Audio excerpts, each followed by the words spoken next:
So, insouciant, yun yung mga carefree, indifferent na tao. So, yung insouciant, yung walang pakialam, no? Yung wala masyadong interaction, hindi naman yung hindi ka makialam. Pero yung mga importanteng bagay lang na, say, pleasantries lang, yun na yung dapat. Hindi naman kailangan yung over ka na, hindi ba?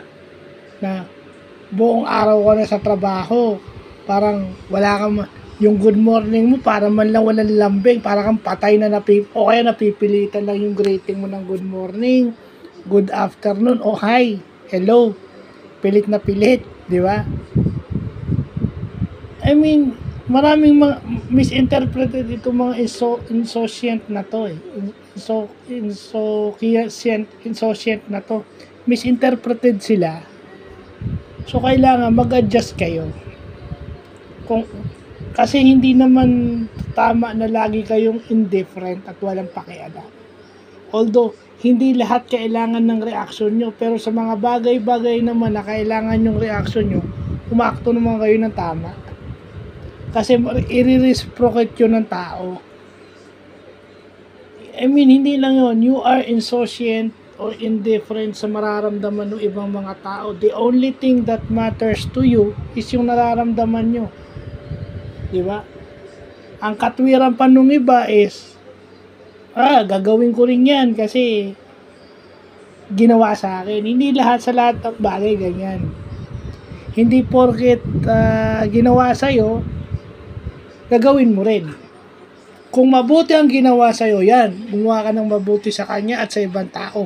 Pero kung masama yung ginawa sa'yo, hindi dahilan yun para gawan mo sila ng hindi tama. Yun yung insouciant o walang pakialam. Hindi porket sinaktan ka, o niloko ka, o naglihim sa'yo, hindi dahilan yun para gawin mo rin yung bagay na yun sa iba, lalo na kung makakasama. Hindi sapat na dahilan yun kasi nauna siya. Well, sa basketball, diba pagka bumawi ka, nasobrahan yung gulang mo, ano nangyari? Ikaw yung technical foul, ikaw yung thrown out. Hindi yung kalaban mo. So, o kaya sa basketball, napikong ka, sino panalo? Yung kalaban mo.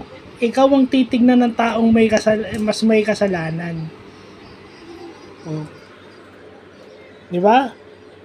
Masakit doon, taong simbahan na nga kayo, kayo pa yung hindi sumasabuhay na mahalin niyo yung